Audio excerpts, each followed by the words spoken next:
Tous derrière l'équipe nationale, les Panthères, pour la victoire. Soyons donc le 12e homme. Allons tous au stade soutenir les Panthères pour que la fête soit belle. Pour la CAN 2012, il n'y a ni majorité ni opposition. Le seul et unique grand parti politique, le seul grand mouvement de rassemblement au Gabon, ce sont les Panthères, l'équipe nationale.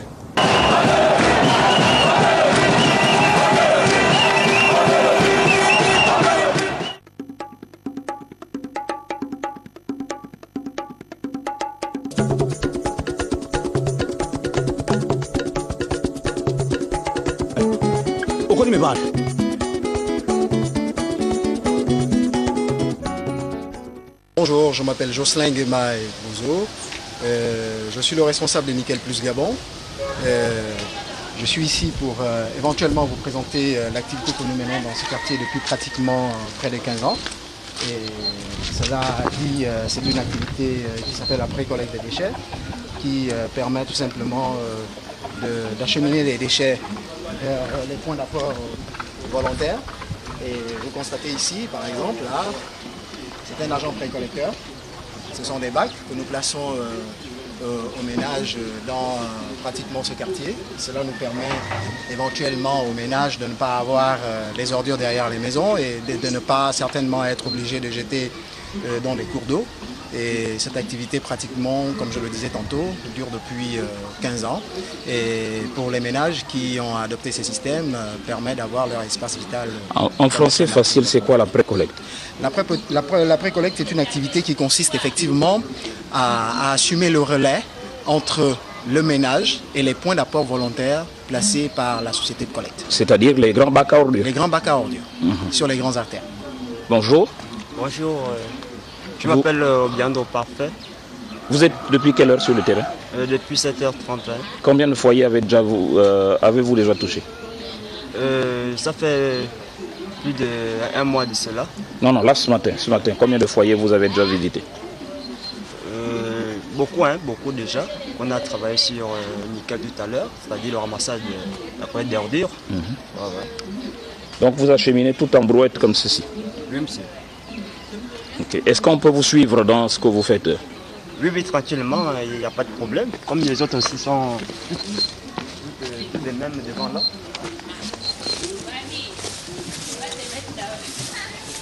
C'est bon, tu avais déjà ramassé par là? Okay.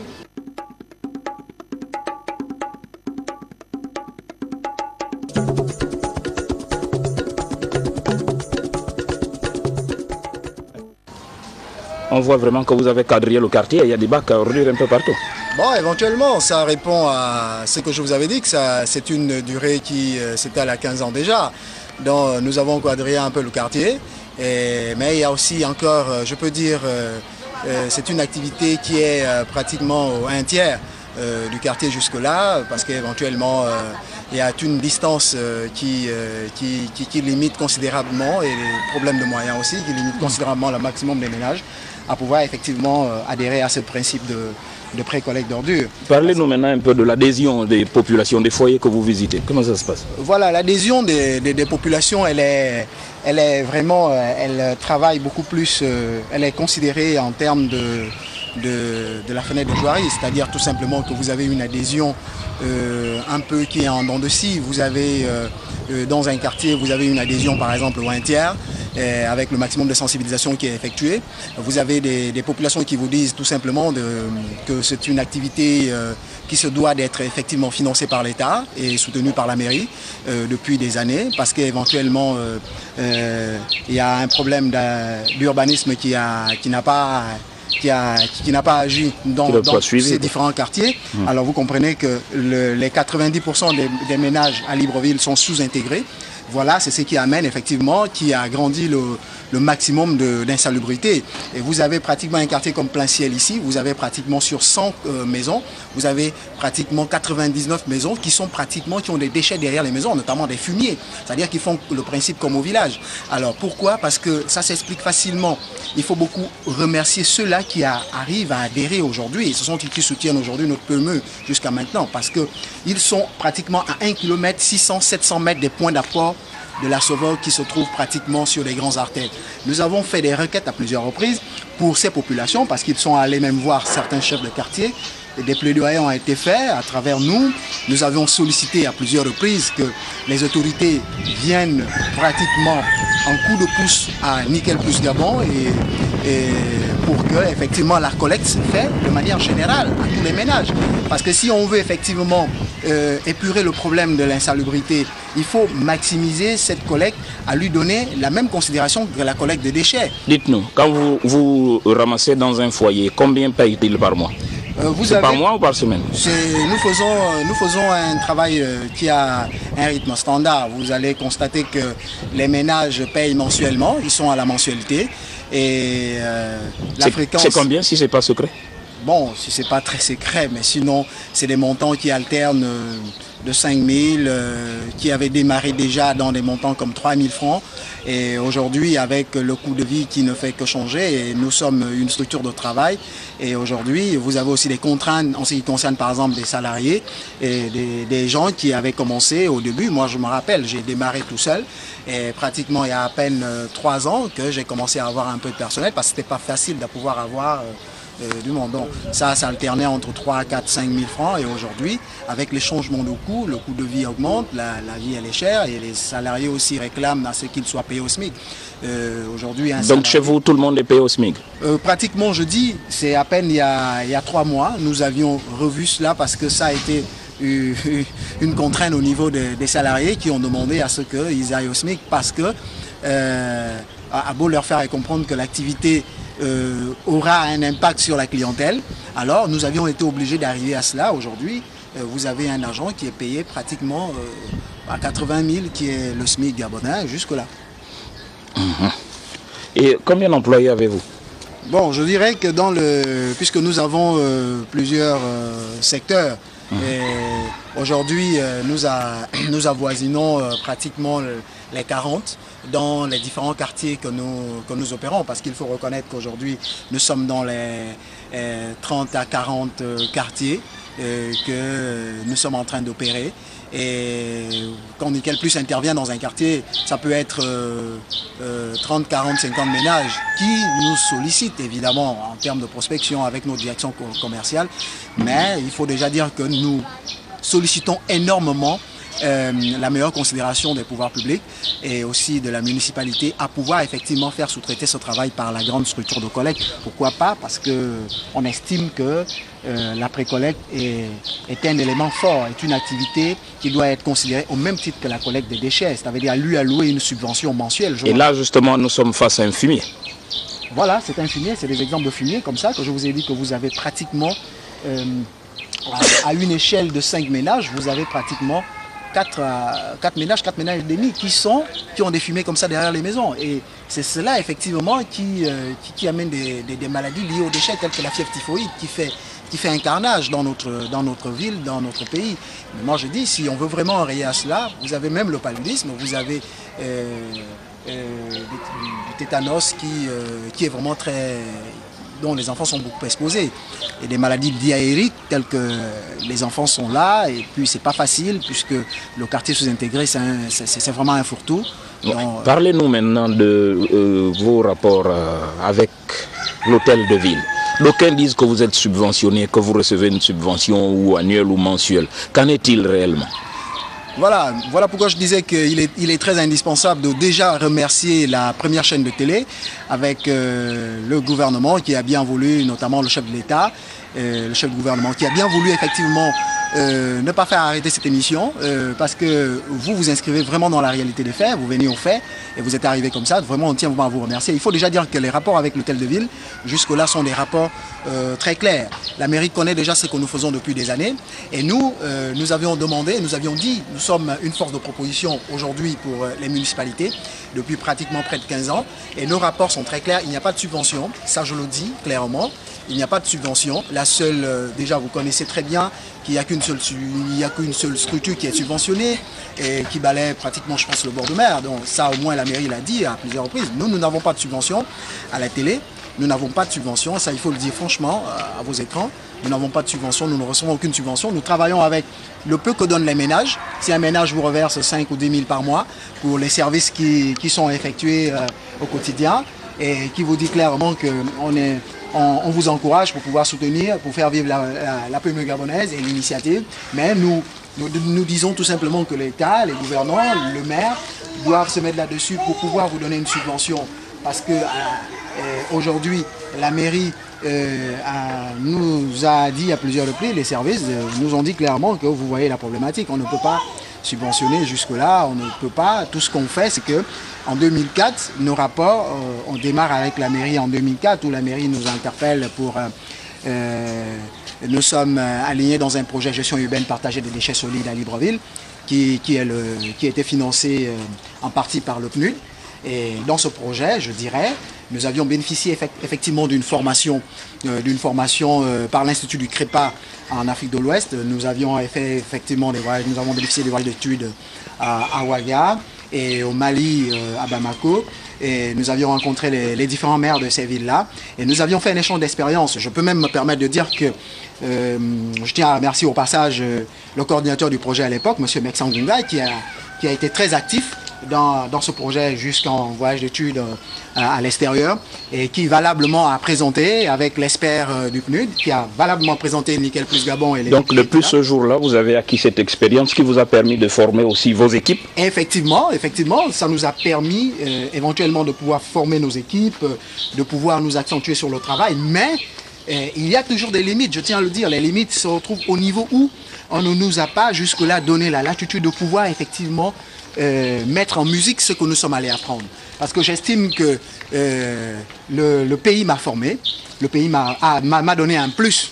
Parce que moi j'ai démarré avant le projet de la mairie. Voilà pourquoi effectivement j'étais présenté à l'extérieur de nos frontières. Comme un modèle. Comme un modèle. Comme un modèle, je prends un exemple de la grande dame qui fait cette activité dans Bamako.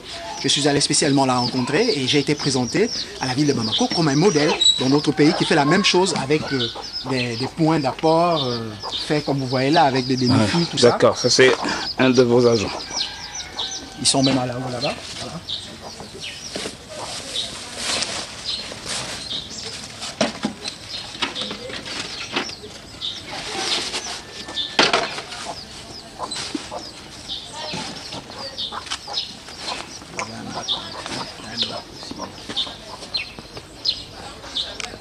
Je vais prendre cela.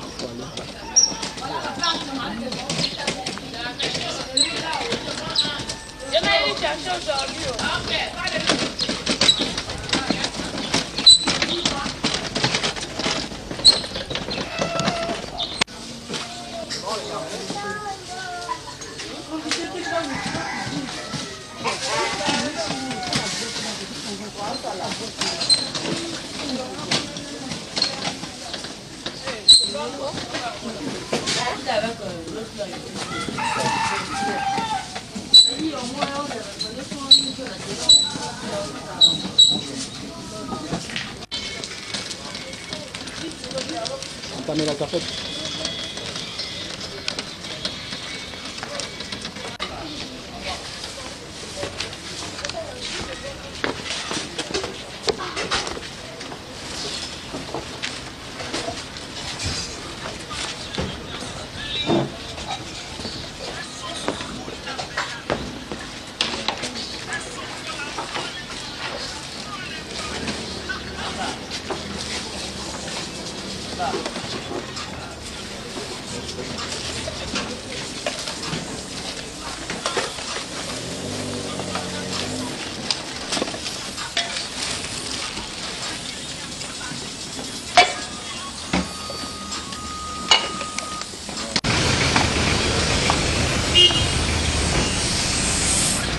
Ouais, nous sommes ici au point de relais. C'est un point qui nous sert de relais parce que lorsque les précollecteurs sortent les ordures, ils les amènent à un point de regroupement qui permet éventuellement, qui répond à notre système de travail.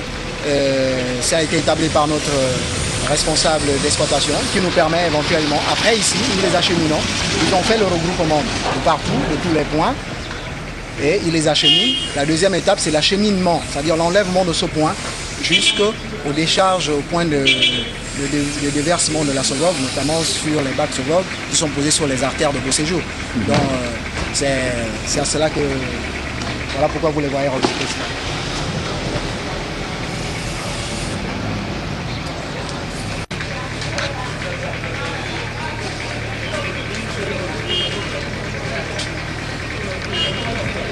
Nous pouvons lire sur les polos que portent vos agents, plan d'urgence. Qu'est-ce que c'est? Il faut déjà dire que c'est un plan d'urgence que je tiens à remercier au passage le chef de l'État et puis le chef du gouvernement notamment, qui éventuellement avait lancé un plan d'urgence dans la période de 3 mois qui faisait mars, avril, mai. Et c'était un plan d'urgence d'essai de lutte contre l'insalubrité pour la ville de Libreville. Est-ce que ce plan d'urgence a vraiment porté ses fruits?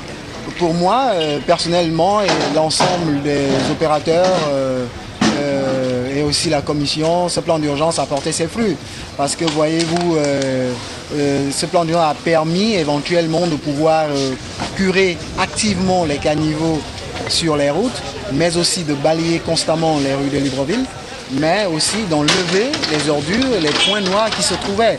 Donc, c'est à l'exemple des autres villes, comme l'a dit le chef de l'État, qui a mis le Gabon au champ de l'environnement, dire tout simplement qu'il est indispensable qu'il y ait des structures qui le font au quotidien.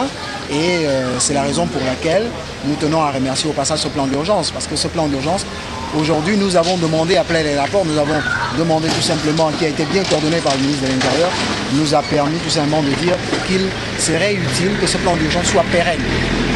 Qu'effectivement il soit alloué une subvention permanente pour que les gens soient là tout simplement pour curer les caniveaux au quotidien, balayer les voies, mais aussi de désherber les accotements tout en faisant une précollecte. Parce que les ordures qui se retrouvent au bord de mer, qui se retrouvent dans les canaux, dans les 6 bassins versants, très honnêtement, c'est des ordures qui sont déversées par des ménages dans des bas-fonds des quartiers sous-intégrés. Or, si nous remontons tous ces ordures des quartiers sous-intégrés, on est sûr que les ménages ne souffriront plus jamais du problème d'insalubrité. Or, le maximum des ménages souffrent du problème d'insalubrité parce qu'ils déversent les 90% de leurs déchets derrière leur maison dans les cours d'eau parce qu'ils sont très éloignés à cause du problème d'urbanisme. Mais il y a quelque temps aussi, on vous a vu sur les plages. Évidemment, nous avions été sur les plages. Nous avions été vraiment activement sur les plages et l'opportunité qui nous a amenés sur les plages, je tiens à saluer au passage et à remercier le directeur général de la Sovogue, M. Traoré Mention, qui vraiment à ce moment-là nous avait sélectionné parmi 10 structures, nous avait sélectionné par le travail de précollecte que nous faisions, nous avait sélectionné de pouvoir effectivement sur appel d'offres, de pouvoir exercer sur les plages du littoral. Nous avons assumé de la plage de la Sablière jusqu'à Rapotchombo. Nous sortions des déchets, nous nettoyons les détritus au quotidien de lundi à samedi. Nous avions travaillé pendant 3 ans en sous-traitance. Je tiens vraiment à le dire parce qu'on a besoin de cela jusqu'au moment où nous avions reçu un courrier de résiliation et un courrier aussi qui était annexé, un courrier qui sortait de la direction des parcs de l'environnement, la nouvelle direction qui a été érigée au niveau de l'hôtel de ville, qui effectivement demandait à la Sovogue de pouvoir effectivement arriver à arrêter avec son sous-traitant sur les plages pour des raisons dont on ne sait pas. Et je dis, c'est 20 familles gabonaises qui travaillaient sur ces plages et qui se sont retrouvées au chômage. Alors que nous disons, nous voulons réduire effectivement la problématique de la pauvreté. Et nous interpellons beaucoup le chef de l'État de pouvoir et le gouvernement de la République de pouvoir agir et avoir un œil regardant là-dessus. Ce sont des familles gabonaises qui sont aujourd'hui assis à la maison, qui sont sans emploi et nous sommes là, nous n'avons plus cette activité et ils sont au chômage. Ça a encore accru le pourcentage du taux, du nombre d'emplois dans notre pays. Vraiment, je tiens vraiment à vous remercier.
Est-ce qu'on peut avoir une idée du tonnage des ordures que vous ramassez par jour?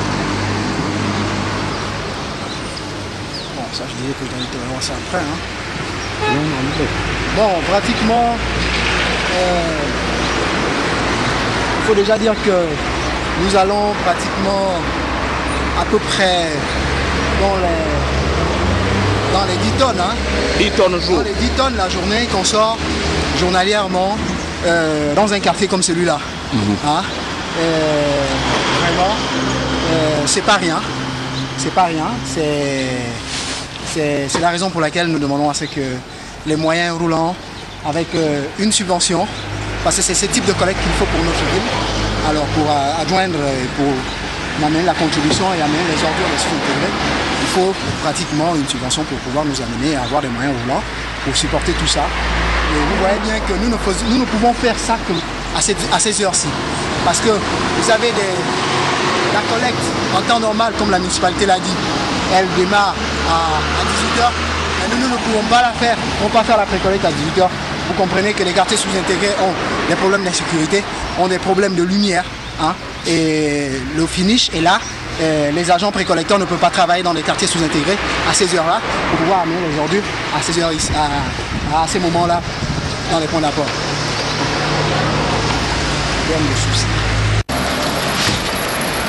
Est-ce qu'on peut dire que tu gagnes bien ta vie avec Nickel Plus?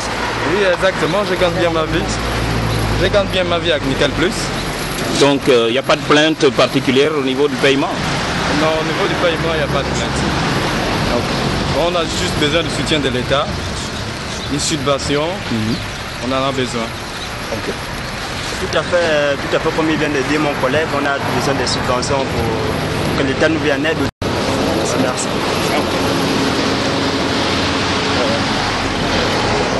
Des soucis particuliers? Bon, c'est vrai qu'il y a déjà ceux que vous aviez dénoncés à l'instant, mais peut-être qu'il y en a d'autres. Ou des souhaits à formuler. Bon, au-delà de la subvention que vous recherchez à corps et à cri, peut-être autre chose.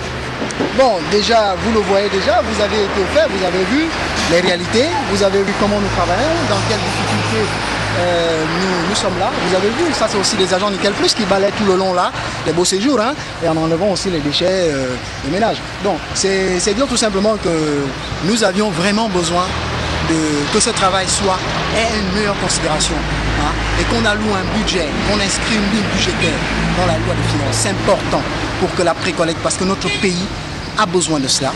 Et voyez-vous, lorsque les autres vont arriver, ils ne vont pas s'arrêter qu'au bord de mer. Ils vont arriver dans les quartiers sous-intégrés pour venir filmer dans la période de la Cannes. Et nous disons, nous sommes prêts à lutter activement contre l'insalubrité comme nous l'avions commencé à 15 ans. Et nous sommes déterminés pour cela. Qu'on nous mette une subvention permanente pour que ces rues soient propres, pour que les ordures des bas-fonds soient remontées vers les points d'apport volontaires et pour que ces compatriotes qui ont des familles aussi aient un salaire assez consistant, soient assurés au niveau de la CNSS et que, enfin, on puisse booster l'emploi. Parce que je peux vous dire que la précollecte en elle-même peut générer près de 1000 emplois. Et ça, c'est une réalité, ce n'est pas de l'utopie. Voilà, nous avons vraiment besoin de cela et c'est très indispensable.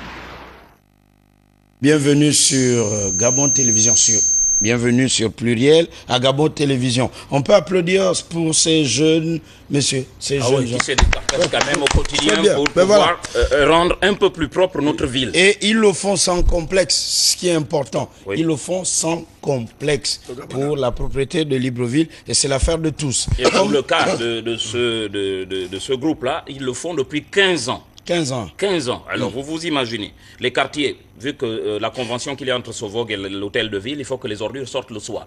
Ils ne peuvent pas travailler de nuit. Sovog ne va pas en bas. Non seulement, ils ne peuvent pas travailler de nuit parce que les quartiers sous-intégrés ne sont pas éclairés. Mieux, Sovog ne peut pas aller chercher les ordures dans les bas quartiers. Ce n'est pas dans le contrat. Mais ce n'est pas la faute à Sovog pour aller dans les les bas quartiers. Non, mais ce que je dis, ce n'est pas dans le contrat. Vous avez une ville... Le téléphone est ouvert, on peut avoir le contact téléphonique. D'accord, la ville est mal urbanisée. Qu'est-ce qu'on fait? On se croise les bras, chacun développe son fumier derrière la maison? C'est ça. Non. Voilà, donc il faut faire quelque chose. Le téléphone est ouvert, comme tous les dimanches, nous prenons vos réactions après. À propos du sujet, c'est important de le préciser.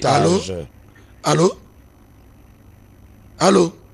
Mais voilà un des supporters de Panther, la voix est passée de plusieurs. Alors, il n'y a personne au téléphone. On va en plus. Bon, oui, on y va. Et le sujet sur l'impôt, d'un moment à l'autre. On prend un là. Oui. Allô? Vas-y. Allô?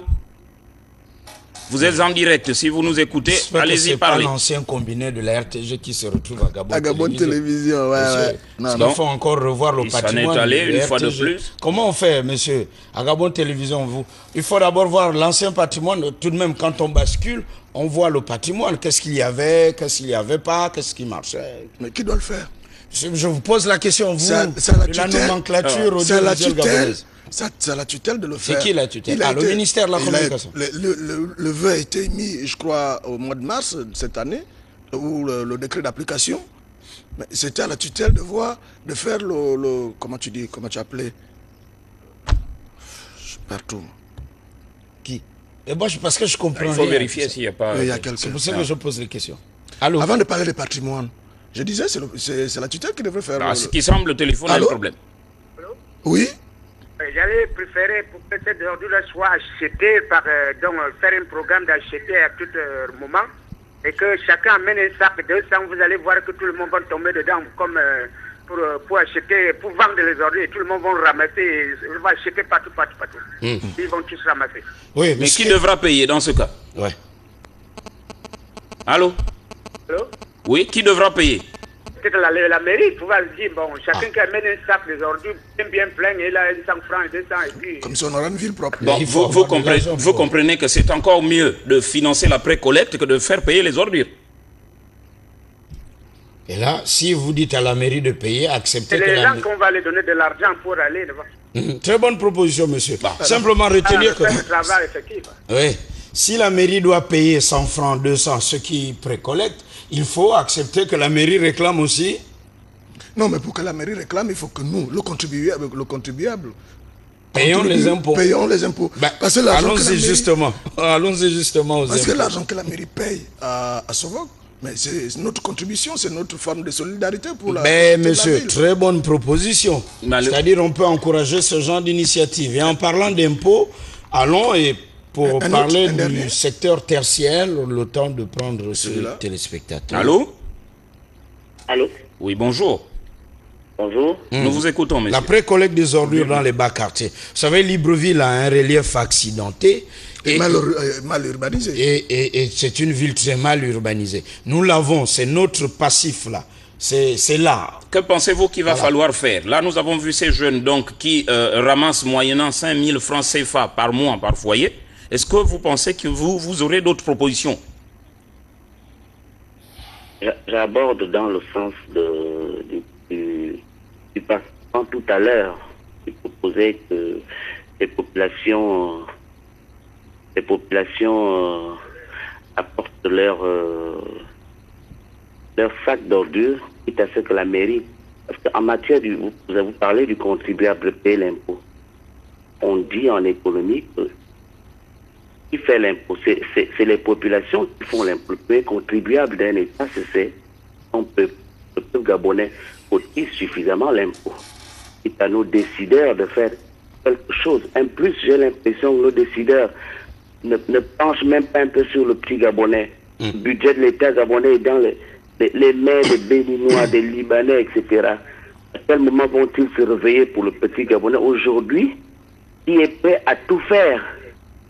Moi, je pense qu'il faut que le président essaie de taper du poing sur la planche pour que le budget gabonais soit reparti dans avec les petites PME gabonaises. Parfois une petite inquiétude, monsieur, vous me permettez, parfois le même président, j'espère qu'il va pas s'essouffler, parfois tape du poing sur la table se fissure, et ma foi, on ne suit pas. Prenons le cas de ces bonnes résolutions, quand l'administration, elle, ne suit pas. Que fait-on alors pour le cas pratique là? Malheureusement, nous sommes une république. Et une république a un chef. Et le chef, c'est lui, Ali Bongo Nimba, c'est le père de tous les Gabonais. Quand ça ne va pas, il faut qu'il suive. Je pense qu'il voulait dire qu'il faut sanctionner. Ce sera trop. Depuis des années, c'est toujours le même laxisme. Les Gabonais payent bel et bien l'impôt. Je vais vous prendre un exemple simple. L'exemple simple, c'est que vous, je vous vois un peu dans la ville, à chaque fois que vous payez dans une station, vous payez l'impôt, puisqu'on vous prélève 2 francs par litre. Vous voyez un peu? Et ça va au fond d'entretien routier. Voilà. Entre autres, je crois. Mais c'est ça la péréquation, la fameuse taxe qu'on prend à la caisse de stabilisation. La caisse stable, oui. C'est 2 francs par litre. Vous voyez des millions, des milliards que ça fait? Où va cet argent? Ça sert à quoi? C'est que les gens payent bel et bien l'impôt. Merci, monsieur. Vous voyez? Merci. Et vous avez justement initié le deuxième reportage. Et là, nous allons parler de l'impôt et les commerçants. Et l'activité commerciale est très fleurissante, même si elle va dans tous les sens aussi. Et par rapport au secteur informel, les commerçants et l'impôt. Et nous allons prendre vos réactions juste après le reportage. Directeur du Gabon, 2-0. Le Gabon gagne. Est-ce que vous payez l'impôt? On paye l'impôt, Gabin. On a tous les papiers. Contrôle qui vient ici, s'il n'y a pas l'impôt, tu vas trouver ici la ferme. Parce qu'il y a des fois, même sous, il y a des fois, il y a au moins 2 ou 3 contrôles ici. Et vous le payez où votre impôt? Et vous parlez de contrôles, de différents contrôles? Oui, différents contrôles, surtout des gens du ministère de la Santé là. Je peux venir au moins 2 ou 3 fois par jour. Et qu'est-ce qu'ils vous demandent comme document? Carnet de vaccination. Ah, Wadou. Carnet de vaccination, non? Oui, carnet de vaccination. Encore beaucoup de choses. Hein. Ça, c'est la patente. Ouais. C'est ça, la patente. Vous ne rencontrez pas de problème? Pour aller le payer? Pour aller payer, il n'y a pas de problème. Seulement que... La patente, on la paye où? On la paye à la direction des impôts. On la met des pièces. Voilà, il y a l'impôt, il y a le forfait. Le forfait, c'est ça. Le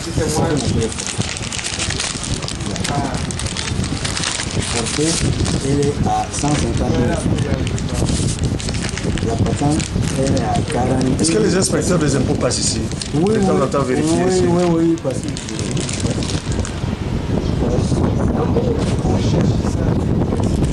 Il y a certains papiers aussi que les gens nous demandent. Avant. Ça, c'est le fichier. Ça c'est l'agrément. Ah, l'agrément. Ouais. Avec l'agrément, ça fait ça complément. D'accord. En dehors de l'agrément aussi, il y a la taxe municipale. Beaucoup d'impôts. Oui, beaucoup de taxes. Oui, les taxes municipales, on fait ça par an, 50 000 par an. Chaque année, on fait 50 000. Bon, il y a aussi certains papiers là que la mairie a commencé à... Bonjour mon frère. Bonjour papa. Toi tu vends les pièces détachées des véhicules? Oui. Et tu payes l'impôt? Ouais, je paye l'impôt. Et tu le payes où? C'est on appelle ça contrôle de prix, c'est ça non? Contrôle de prix? Oui papa. Ouais. Bonjour mon frère. Ça va? Bon l'impôt, moi je paye 6. 55 000 ans. 55 000. Et vous le payez où? À l'hôtel de ville. Merci et bonne journée. Alors, est-ce qu'ils ont la bonne info là? Celui qui vend les pièces détachées. Là, on va un tout Non, je petit crois peu... qu'il y a confusion entre les taxes que prélève l'hôtel de ville et l'impôt proprement dit. Le premier intervenant connaît ce que le c'est couturier. l'impôt. Le couturier, il a sa patente, il a son agrément, et c'est à partir de l'agrément qu'on paye l'impôt. Il paye son impôt. Mais par contre, les deux autres, ils vous disent oui, ils payent l'impôt, mais où? Un a dit au contrôle des prix, l'autre à l'hôtel de ville. Donc il y a une confusion. Il y a une confusion. Mieux, ils ont même trouvé la parade pour contourner la difficulté. C'est-à-dire que si moi je suis commerçant, je paye ma patente, je fais une photocopie couleur que je passe à mon frère Mukwama, qui l'affiche dans sa boutique comme quoi il a payé la patente. Et comme chez nos frères, les noms, vous savez, hein, c'est pratiquement les mêmes noms, il est difficile de trouver quel est celui qui a payé et celui qui n'a pas payé. Mais je crois que là aussi, il y a une possibilité de vérifier. Vous imaginez ça? L'original de la photocopie. Ça, c'est au niveau des petits commerçants. Oui. Maintenant, avec Chamberlain, on va voir au niveau des grosses boîtes, des grosses majors, comment font-elles ces majors pour ne pas payer l'impôt? Avec la régie, on va regarder ce tableau et toi, tu vas le commenter parce que tu as la voix pour. Oui, est-ce que la voix, le foot qui te casse la voix, paie l'impôt? Tiens, les équipes de football. Est-ce qu'ils paient l'impôt? Mais savez-vous, les équipes de football ici sont subventionnées par l'État. C'est une raison pour ne pas payer l'impôt? Mais justement, il faut que l'État mette une organisation autour parce qu'il ne sert à rien de donner de l'argent à quelqu'un sans qu'en retour, il ne contribue à la solidarité nationale qui n'est autre que l'impôt. Ah, parce que cette subvention vient aussi de l'argent de l'impôt. Oui. Donc on promet. Mais pourquoi on est... C'est une forme de ristourne. Vous payez une tontine alors. Hein? Au niveau de la SNAMGES, pas CNAMGES, mais SNAMGES. Pour père comme votre père, Pierre Mbélé. Voilà. Pierre Claver Mbélé, le maire. Mbélé. Mbélé, oui, ça c'est l'école de Bessus. Voilà. SNAMGES, vous contribuez, mais et pourtant, c'est l'État qui vous donne de l'argent, qui vous paye chaque fin du mois. Et vous, qu'est-ce que vous faites en retour? Mais vous contribuez à hauteur de votre salaire pour la SNAMGES. Et les fonctionnaires, on prélève à la base. Oui, c'est à la base. Tout le monde, c'est à la base. Donc avec toi, on va voir... D'accord, alors, les expressions de l'incivisme fiscal, oui. C'est filmé. Le tableau, peut-être qu'il n'est pas suffisamment visible. Vous pourriez parler du patrimoine RTG. Oui, il faut le recenser avant que Gabon Télévision ne réceptionne. On devrait parler d'actifs et de passifs. Qu'est-ce que la RTG a Merci. Vous payez l'impôt aussi à Gabon Télévision. Vous payerez l'impôt. Oui, forcément. La RTG paie l'impôt. Forcément. Mais la RTG, c'est une personne morale. Hein? Oui, mais la personne morale paie. Oui. C'est sûr qu'il y a un cadre juridique pour. Allons-y sur le tableau. Voyons justement les manifestations de l'incivisme fiscal. Les manquements aux obligations déclaratives. Alors, il faut obligatoirement se prononcer, se manifester, se faire connaître. Oui. Alors, certains entrepreneurs ne se déclarent que pour obtenir un document du fisc en vue de remplir une formalité administrative. Oui. Ce n'est pas étonnant. L'État, aujourd'hui, dit « nous avons un certain nombre de chantiers oui. ». Il se manifeste « je suis homme d'affaires, businessman, ok ». Et il va juste pour... Mais dans le fond, il ne paye pas. Il ne paye pas. Imaginez, ce même Mais comment n'arrive-t-on pas à sanctionner ou à l'obliger à payer, étant donné que la plupart de ces gars sous-traitent et ont des marchés? Est-ce que la loi n'a pas prévu le recouvrement? Comment je veux dire? Au téléphone, la force dans le je vous invite au téléphone, on prendra les réactions des téléspectateurs. Alors, il y a aussi les agences immobilières qui ne soumettent pas systématiquement leurs clients à la taxe spéciale immobilière sur les loyers. Certains le font, d'autres pas. Et d'autres aussi ne paient pas la taxe. Encore il faut voir, il y a deux types d'agences immobilières. Vous avez les grandes agences immobilières qui s'occupent des grands appartements et tout ça. Et puis il y a toutes ces petites agences qui, comment je vais dire, jonchent les rues des quartiers. Mais même au niveau des grandes agences, les grandes agences, si vous avez M. Koumba qui a un logement qu'il met en location et que en amont, si M. Koumba n'a pas déclaré cette maison-là au niveau de l'impôt, mais forcément l'agence ne le fera pas. Donc vous allez louer votre maison dans le noir. Et Au comme noir. ça se fait au bas quartier noir, pour oui. le plus grand nombre. Oui. Ne déclarant qu'une partie du revenu imposable, on peut voir le tableau, ou en augmentant les charges déductibles. Non, on reste sur le premier tableau. Le contribuable peut également retenir un impôt et ne reverser qu'une partie ou pas du tout. On peut citer qui fait tant de bruit, l'IRPP. On peut voir le premier tableau, s'il vous plaît. Voilà. L'impôt, l'IRPP, s'il vous plaît. L'impôt sur le revenu des personnes physiques. Ça fait très mal, ça. Oui. Ne parlez pas de ça à Gamba, pas du tout. Que l'employeur prélève sur ses employés, mais qu'il ne reverse pas à l'État. Est-ce qu'il y a des entreprises comme ça? Ce que Rouget fait dans cette pratique, par exemple. Il récupère. Prenons le cas de Rouget. Rouget paie les impôts. Oui. Le fait de construire ces bicoques en planche que nous avons vu à Ovendo, est-ce que là aussi, on va dire que... Non, le problème, Là, je crois que c'est maintenant un respect de la loi. Le problème, il y a le respect de la loi et comment le respect de l'employeur vis-à-vis de ses employés. On ne peut pas construire des cages comme ça. Ce qui est sûr pour l'impôt, pour certaines entreprises, qu'est-ce qu'elles font?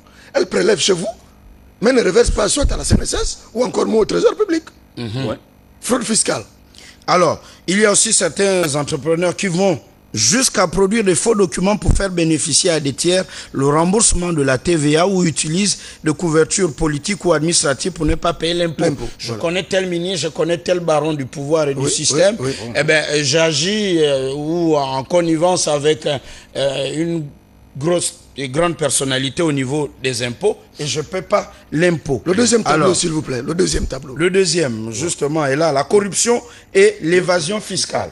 Là, c'est compliqué. Vous étiez au Maroc, vous avez vu comment les Marocains ont mis suffisamment de garde-fous. Lorsque M. Koumba est allé au Maroc et prend le pognon du Maroc pour envoyer dans son village natal. On m'a dit nada. Il faut une autorisation. Il faut une autorisation spéciale. Au Gabon, on va dire que c'est la perméabilité perméable. Oui. Si vous travaillez ici, vous prenez l'argent du Gabon, vous en faites ce que vous voulez et vous l'envoyez là où vous voulez. Mais vous n'aurez qu'à voir. Allez à Western Union, vous verrez que c'est des centaines de millions qui sortent par jour. Alors, justement, la corruption et l'évasion fiscale. On en parle ce matin parce que les pros émergents savent que pour que l'émergence soit en place, pour parler il y a comme vous... un de plus au bout de 2 ans. Oui, c'est pas grave. On a compris. Donc, pour que l'émergence soit en route, il faut que le pognon rentre, l'argent rentre, et cet argent va être investi pour l'école, pour... comment ça s'appelle encore les enseignants? Pour les hôpitaux? Non, la fameuse prime des enseignants. La prime incitative. La PIF. Oui. Et pour aussi votre prime vestimentaire, monsieur de la télévision. Donc, il faut créer une entreprise et la fermer au bout de 2 ans. Il faut. Non, pour le corrupteur. Oui, d'accord. Celui qui, disons... Il crée une entreprise. Et la ferme au bout de 2 ans, au fin de bénéficier de l'exonération d'impôts. Parce que jusqu'à 2 ans, vous ne payez pas d'impôts. Ça, on l'a vu. On l'a vu avec certaines maisons de téléphonie. De certaines maisons de téléphonie mobile, oui. On a vu aussi dans la zone. Est-ce que ce n'a pas été le cas? Celtel, Zen, Airtel. D'aucuns l'ont dit. D'aucuns l'ont dit. Les spécialistes l'ont dit. Et allez dans la zone industrielle, vous verrez que là-bas, il y a des entreprises qui changent de dénomination à chaque fois. Dès qu'ils arrivent au bout d'une année... Donc, avant 2 ans, on ne paye pas d'impôt. Oui, lorsque vous avez ouvert, vous êtes exonéré des taxes de l'impôt. Au bout d'une période fiscale, ils changent de dénomination. Pour ne Parce pas que payer ça fait comme si c'était une nouvelle entreprise qui l'ouvrait. Donc, on lui donne 2 ans. Il crée une boîte. Il se fait un bénéfice. Par exemple, attendez, il va se tourner, s'il vous plaît. On va voir la très belle. Il part ici la régie sur Dieudonné. Dieudonné Koumba. Il vaut mieux peut-être que je descende de... S'il vous plaît, la caméra sur Dieudonné Koumba, s'il vous plaît. Qu'est-ce qu'il y a sur moi? Non, mais est-ce qu'on peut voir Dieudonné là sur le plateau? C'est ça. C'est que je veux. Pas moi, lui. Oui, mais le temps qu'on fasse le plan. Non, que c'est pas automatique. C'est ça, voilà. DDK, Dieudonné Koumba supporte les Panthères. Bon, là, il n'y a pas corruption. Exonérer cet écriteau. Vous voyez, par exemple, vous avez DDK comme entreprise. Comme entreprise pour vous fabriquer ces chemises, bon, imprimer et tout ce que vous voulez, les distribuer. Il crée DDK Consulting. Pendant 2 ans, il ne paie pas d'impôts. Oui. Après, il peut s'appeler DDK Téléphonie Mobile Ambiant. Par exemple. Dès qu'il a changé de dénomination... Il a ajouté juste un mot de plus. Alors, vous avez des personnes, soit dit hommes d'affaires, qui font comme ça. Oui. Et alors, que fait l'État? Au téléphone tout à l'heure, on attendra les réactions. Il y a aussi les agents cupides de l'État qui renoncent à des centaines de millions de recettes pour quelques billets de banque. Alors, ça c'est fréquent au niveau de l'administration des impôts. Pour tous ceux qui ont lu la presse écrite gabonaise la semaine dernière, on constatait qu'au niveau de la douane, il y a eu un problème entre les agents des douanes, des trésors publics et des transitaires qui eux avaient créé un quitancier les appartenant. Au lieu d'utiliser le quitancier de l'État, donc ils percevaient eux l'argent du contribuable et ne le reversaient pas au trésor public. Vous avez été très nombreux à nous solliciter. Alors, d'ordinaire, comment Pluriel fait? On ne répond pas automatiquement parce qu'il faut creuser. Il faut vérifier. Et nous vous rassurons que le week-end prochain, nous parlerons justement de la douane. Alors, c'est pas étonnant d'entendre dire que, je ne dis pas que tous le font, ils ont des avantages. Bien sûr. Que tel inspecteur de douane a investi et il est riche. Oui. Il est riche, mais peut-être parce que Kumba doit des centaines de millions à l'État, disons 700 millions d'impôts à l'État, ben, ici c'est Moukouama qui gère le dossier. Il fabrique un quitancier, il dit à Kumba, donne-moi 300 millions. Non, il dit même pas, ne me donne pas. Il dit, ok, tu as payé tes 700 millions. Mais il déclare autre chose à la douane. Et cet argent me revient. Sinon, il dit aussi à Kumba, écoute, tu dois 700 millions, essaie de voir si tu peux donner moi. Et le reste, je prends dans ma poche. Voilà. Il n'est pas rare d'entendre dire j'habite derrière la grande maison du douanier qui est au Kala. Voilà. Non, ou du patron des impôts. Et d'ailleurs, c'est quand même curieux que ceux qui sont aux impôts, ils ont un train de vie, je ne sais pas s'ils déclarent eux-mêmes tout cela. Alors, vos réactions au téléphone. Alors, nous avons parlé du commerçant, l'impôt, et des manifestations, des expressions de l'incivisme fiscal, et la corruption et l'évasion fiscale. Vos réactions, monsieur? Oui, on vous écoute. À Sokoba, ils ont licencié, on nous a licenciés à Sokoba. Non, c'est pas le sujet. C'est pas le sujet en ce moment. Un tout petit peu. On s'appelle Alem Abida, nous sommes au nombre de 80. On vous a licencié pourquoi? C'est pas le sujet du jour, mon frère. Non, on vous a licencié pourquoi? Il paraît qu'il n'y a plus les travaux. Entre temps, il y a les travaux. Le travail qui se passe à la nouvelle complexe à Angola. Et la route de Cap, ils sont en train de faire. C'est Sokoba qui est là-bas? Hein? C'est Sokoba qui est là-bas? Oui, c'est Sokoba qui a pris la nationale. Ah. Donc, ils ont vu quand l'autre conducteur de travaux est parti, il est licencié. D'accord. Merci, monsieur. Merci. Il a fait passer l'info. Ouais. Et il y a. C'est des licenciés de Sokoba. Bon, chômage technique ou licencié, c'est à vérifier. Et je crois savoir que l'Agence nationale des grands travaux n'a pas encore donné le reste du pognon pour achever les échangeurs. Qui ne seront livrés qu'en mars. Mais il faut aussi que... Par le 12 mars, la fête de vous les PDGistes, monsieur. L'Agence des grands travaux ne gère pas un coffre. Non, mais... Elle donne quitus pour le paiement des travaux. On n'a pas dit qu'il y avait un coffre, mais c'est elle qui donne. Alors, on surveille plutôt l'expertise des travaux. Le sujet, nous sommes sur l'impôt, monsieur. Oui, bonjour. L'incivisme fiscal. Bonjour. Bonjour, monsieur. C'est l'émission pour rien. Vous nous suivez de chez vous, je crois. Oui. Je voulais intervenir par rapport à l'évasion fiscale. Oui, allez-y. Oui, mais il faut reconnaître que en ce qui concerne, par exemple, les agents de douane. Allez-y très vite, s'il vous plaît. Le temps. Allô? Oui, allô. Alors, mieux vous réagissez, mieux les autres ont la possibilité aussi de réagir. Hein? Ok, d'accord. Alors, il n'y a qu'à voir la rapidité avec laquelle ils s'enregistrent. Si vous vivez, par exemple, vous travaillez par exemple à la douane, ça fait à peine un an. Et qu'en moins de 6 mois, vous bâtissiez une maison qui vaut à peu près 200 millions. La corruption est là, elle est évidente, elle est flagrante. Par exemple, quelqu'un qui a une nomination aujourd'hui, et au mois de mai, il a construit 5 villas, une valeur chacune, par exemple, de 50 millions.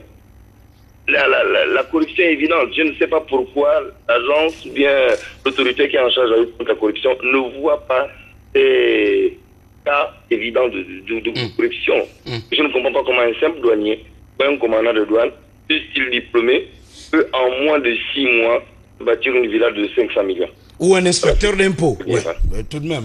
Le sujet n'est pas sur la douane. Hein? Oui. Le sujet est sur l'impôt. Vous avez ouvert la boîte de Pandore. Oui, c'est l'évasion fiscale. Est-ce que le douanier qui construit, qui prend le pognon et qui fait, est-ce qu'il paie l'impôt? D'accord. Merci, monsieur. Alors, est-ce que justement la commission contre l'enrichissement illicite fait 2 poids 2 mesures? Parce qu'elle sait qui fait quoi. Vous ne pouvez pas parler de faire 2 poids 2 mesures. Il faut prouver que le monsieur... Il prouve, il dit, il n'y a qu'à faire... Prouver, c'est pas la présence... Le téléphone... Non, mais Gabin, nous connaissons le salaire moyen et le salaire plafonné d'un fonctionnaire. Nous sommes d'accord. Bon, Nous sommes d'accord. L'exemple que donne le monsieur. Il y a aussi des avantages liés à la fonction. À la fonction. Oui, mais l'exemple que donne le monsieur. Sont si vous bâtissez une maison de 500 millions au bout de 6 mois. Le pote Rose a été découvert là, à la douane. Il a été découvert, il a fallu du temps. Maintenant qu'il va faire l'enrichissement illicite, est-ce que ces gens-là vont aller en prison? En République gabonaise. Allô? Allô? Oui, c'est possible. Allô? Allô? Bah, un tout dernier, et nous allons ouvrir l'autre sujet de reportage. Nobody. Allô? Bonjour. Bonjour. Oui, j'appelle au sujet de... C'est Gabriel, non? Oui. Nous sommes sur l'incivisme et l'évasion fiscale. Oui, au sujet de la société de... Même la société de président de la République, le groupe Téléafrica, n'ont pas versé l'IRPP, la CDCF. Vous voyez? Vous vous rendez compte? C'est grave, ça. Téléafrica, privé, dit-il, et qui appartiendrait à la famille présidentielle. Voilà. Et qui n'a pas payé l'IRPP et la CNSS. Mais comment vous le savez, vous? Il a l'information. Vous travaillez là-bas. Pardon? Il travaille là-bas, à TVSAT. Vous travaillez à TVSAT. Mais l'IRPP est retiré directement à la source. Comment savez-vous qu'ils n'ont pas reversé cet argent au trésor public? Pas reversé. Jusqu'à présent, on est resté comme ça. On a licencié et on a fait 19 ans, 18 ans de boîte et puis on est comme ça. Vous êtes comme ça, c'est-à-dire? On vous a pas payé vos droits? Les droits? Oui, mais ça n'a rien à voir avec l'IRPP.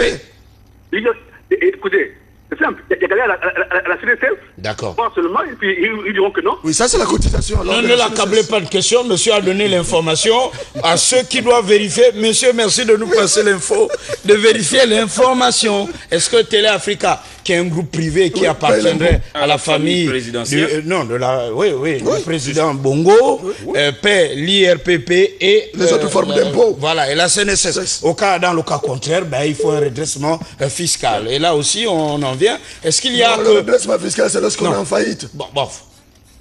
Il a aussi, est-ce que la boîte n'est-elle pas en faillite parce qu'on a vu plusieurs fois des grèves? Un dernier? Peut-être. Allô? Allô? Merci. Allons sur la voie publique, c'est parce qu'on aura payé l'impôt. Mais alors là, c'est vrai que la corruption existe, mais qu'on aurait tout de même atténué cela en République gabonaise, que nous aurons des bonnes routes et que tout de même, lorsqu'il y a des travaux sur une voie publique aussi, que certaines entreprises se comportent de façon responsable. Allons sur le boulevard Georges Raouri, vous connaissez ce boulevard? Tout à fait. Qui part du deuxième rond-point de l'aéroport vers Angonje. Attention à vous casser la figure, vous allez le voir, avec vous la régie. Nous sommes sur le boulevard Georges Raouri, voilà donc après le deuxième rond-point de l'aéroport, mairie de Libreville, boulevard Georges Raouri. Il était aussi au stade avec lui Pierre Mambondeo et là Jomar Bongo pour soutenir les panthères d'esprit, j'entends. Ah, ok. Oui, les morts ne sont pas morts, vous connaissez le texte, non? Ils étaient tous debout ces jours-là. Là, ils étaient dans le ballon qui roulait. Désormais, faites attention, parce que... Ou c'est peut-être parce que le grand émergent ne passe pas là qu'ils ont laissé ça comme ça, disent certains. Non, souvent. C'est souvent ouvert à cet endroit. Vous allez voir, c'est encore ouvert. Ils ont fait les travaux, Gabon Télécom. J'ai trouvé une entreprise la dernière fois. Oui, ça doit être une sous-traitance de Gabon Télécom. J'espère qu'ils paient l'impôt aussi. C'est comme ça. Et là, ces images ont été prises ce 29 janvier 2012, ce matin. Le 27 janvier, j'ai trouvé une entreprise là, le jour du match. Parce que nous allions au stade, il y avait des gens qui étaient là. Oui, mais ils ont laissé comme ça. C'est de la pure inconscience. Fout. Ça veut dire on s'en fout. Parce que là, vous vous cassez la figure. Faites-vous mal. Et votre véhicule avec. Après tout, on s'en fout. Et tout ce qui passe par là, on s'en fout. Alors, un peu plus loin, à quelques mètres de là, il y a aussi risque d'affaissement à cet endroit. Mais il y a toujours le risque à cet endroit. C'était inachevé. Ouais, c'est fait. On aurait dû relever le couvercle de... Voilà, normalement. Et chaque fois que vous passez par là, il y a un drôle de bruit. Il faut faire attention. Pour les amortisseurs. Oui. Plusieurs personnes ont cassé les rotules de leur véhicule à cet endroit. Et vous pouvez perdre aussi l'équilibre et vous retrouver de l'autre côté de là où la SECNA a laissé construire l'espèce de stade d'entraînement de football. J'espère qu'il aussi paie l'impôt. Il paie aussi l'impôt. Voilà, c'est comme ça. Toute société. Et ça, c'est en République gabonaise. Il n'y a qu'à Libreville où on peut voir ça. Circuler sur cet axe, faites très attention. où on ne sanctionne pas. Vous pouvez vous rentrer les coups. On s'en fout, on fait ce que l'on veut. Vous pouvez suivre quelqu'un, vouloir faire un dépassement et vous vous retrouvez dedans. Alors comment Gabon Télécom, qui a pignon sur rue, peut faire ce genre de choses? Ce n'est pas Gabon Télécom. Mais ce qui se fait sous-traiter. Les installations de Gabon Télécom sont faites, elles sont là. Mais fermez le couvercle. Sous-traite, qui est venu faire, je ne sais pas moi, quelle ingénierie. Ça fait partie de l'entretien routier? Non. Non. Là, c'est le problème du téléphone. On est venu faire... C'est la fibre optique, là, je crois. Faire la science. Mais qui l'installe? On est venu faire la science. Là, ce ne sont pas nos ingénieurs de TP. Après, il ne faut pas les citer. Oh, mais... Il ne faut pas les citer. Oh, arrêtez, hein. Je ne vous autorise pas. Oh, franchement. Auto-censurez-vous. L'avenir nous le dira, en tout cas. Donc, ils sont venus opérer leur science là et ils ont laissé ça comme ça. Messieurs, que faut-il faire quand on est vraiment sérieux? Où va-t-on penser que c'est parce qu'on est à Libreville, au Gabon, tout est permis? Ben, des fois qu'on pense, une fois de plus, que tu as encore été envoyé pour pouvoir dénoncer ces choses dans lesquelles nous tous on risque de perdre nos vies. Mais moi j'accepte d'être envoyé, c'est tant mieux. Il y a ceux qui doivent être envoyés. Il y a de quoi se balader avec un t-shirt sur lequel il est écrit « Je suis instrumentalisé ». Ben oui, c'est bientôt, vous le verrez. Alors, messieurs, les sanctions, le préjudice pour les usagers de la route. Non, mais là, si vous arrive quelque chose, vous portez plainte simplement. Est-ce que ça ne dénote pas de l'état d'esprit de notre administration, là, ce que l'on voit, oui. Le laxisme, ceux qui sont aujourd'hui au Gabon et qui sont venus à Libreville pour la Cannes, vous rentrez d'un voyage, vous pouvez vous faire mal. Et la première idée que vous avez de Libreville, la capitale administrative et politique du Gabon, c'est dit, il y a un laisser-aller. Personne ne surveille personne. On fait ce que l'on veut, on peut être une entreprise, une PME, sous-traiter, avoir un marché et puis bâcler le boulot. Je ne suis pas pessimiste, oui. Ça peut être un bus qui transporte les joueurs vers le stade, qui peut tomber dedans. Allô? Oui, bonjour. S'il vous plaît, soyez un peu sérieux. Si vous suivez l'émission, nous allons d'un sujet à un autre. Et d'autres veulent réagir, parce qu'ils sont nombreux à vouloir réagir et à suggérer, à faire des propositions au sujet traité. Allons sur la route, cette fois-ci, voir un grand groupe. Nous sommes dans le 5e arrondissement, Sobéa, Sogea. Oui, c'est parce qu'on paie, il faut payer l'impôt qu'on doit aménager les voiries urbaines. Entre autres, des informations eues, le fonds d'entretien routier, est-ce qu'on peut voir déjà les images, s'il vous plaît, avec vous la régie? Nous sommes avec le groupe Sogea Satom du... Ah bon, c'est le groupe Vinci, vous savez, c'est une grosse boîte. Hein? Elle est cotée en bourse. Certainement. Mais sous l'équateur, elle fait ce qu'elle veut et ma foi, vous savez, c'est le Gabon, il n'y a pas de sanctions. Tu viens de le dire, on s'en fout. Une société donc de Vinci Construction. Oui, nous sommes dans le 5e arrondissement. Nous allons d'abord suspendre le téléphone, s'il vous plaît, un peu de discipline. Et peut-être commenter avec vous, là, au téléphone, ces images. Donc, Sogea Satom a reçu des milliards de l'État gabonais pour aménager dans le 5e arrondissement l'axe qui mène à la décharge Mindoubé, entre autres, parce que ces voies mènent vers là-bas. Eh bien, vous allez voir, vous quittez la zone du collège, parce que ce qui ne se comprend pas, c'est qu'un coup, Sobéa vient, fait les travaux lundi, mardi, mercredi, ils ne sont pas là, ils reviennent la semaine prochaine. Sont-ils payés? Ils ont été payés par le fonds d'entretien routier, sauf si le patron du groupe Sobéa venait à la télé dire que je n'ai pas reçu un copec de l'État. Alors, ils ont aménagé à Damas, la cité, vous avez vu, ils ont réaménagé la voie. Est-ce que ce n'est pas le fait qu'il y ait beaucoup de chantiers qu'ils se... Ce n'est pas la raison. Ben, si c'est le cas, ben, il faut parler, communiquer. Communiquer, dites que nous avons trop de boulot, on est pris, et ben, arrêtez. Parce que qui trop embrasse mal les trains. Et du coup, donc, il y a la poussière dans la zone, vous verrez. Et le préjudice, là aussi. Comment peut-on payer et la livraison tarde? S'ils ne sont pas payés, qu'ils disent qu'ils ne sont pas payés, mais des informations glanées, ben, le fonds d'entretien routier aurait décaissé. Vos réactions au téléphone, certainement. Allô? Oui, allô? Oui, bonjour. Bonjour. Sur le sujet à l'écran. Merci de votre patience. Merci de votre patience. Oui, sur le sujet, je vous suis en direct. Oui, allez-y. Nous vous écoutons. En ce qui concerne le sujet sur Sobéa, vous savez que je crois que c'est votre émission, nous la suivons attentivement, elle est intéressante. Mais il va falloir que le chef de l'État... Encore lui? Aujourd'hui, non, suivez-moi, laissez-moi parler s'il vous plaît. C'est parce que nous sommes dans une situation, dans un pays où on voit le ministre des TP qui vient en fanfare pour inaugurer une voie publique. Et là, nous voyons des travaux qui sont inachevés de partout. C'est le chef d'État qui doit sanctionner. Aujourd'hui, nous sommes partis à une élection, on a élu des députés, d'accord, il va composer un gouvernement, et qu'il compose vraiment un gouvernement d'émergence, c'est-à-dire avec une autre génération épanouissante qui pourra peut-être l'aider à travailler. Parce que si on suspend des travaux comme ça, alors que l'argent est payé, l'argent est décaissé, c'est pas du tout normal. Il faudrait qu'on sanctionne ces personnes-là. Et ça, c'est une gymnastique qui... Ah ouais. Problème peut-être avec les dans toutes les provinces du Gabon. Les travaux sont inachevés, c'est Sokoba qui commence, c'est Soko Tepe qui vient ajouter, je ne sais pas, ce sont des entreprises qui sont montées de toutes pièces à faire des travaux de la République. Sanctionnons. Quand on dit le chef de l'État, c'est parce que c'est la première personne responsable. Je vous remercie. Merci. J'espère qu'il ne va pas se fatiguer, le chef de l'État, à force d'être au four et au moulin. Alors, le préjudice, parce que là, tout le monde avale la poussière. Ces derniers temps, il y a les bébés, il y a les riverains. Est-ce qu'une entreprise qui a obligation d'achever des travaux ou qui a un chantier peut répondre de ses actes, par exemple, devant le procureur de la République? Ah non, pas devant le procureur. C'est une question, même si elle est idiote. Qu'aurait-il fait? Non, bien devant une commission parlementaire. Mais il y a un laisser-aller dans ces pays. Il va falloir, comme disait le monsieur tout à l'heure, qu'on commence à sévir. Lorsqu'on va commencer Faites avancer alors ces images, s'il vous plaît. Lorsqu'on va commencer à sévir, je crois que c'est à partir de ce moment que les responsables d'entreprise seront sérieux envers l'État gabonais.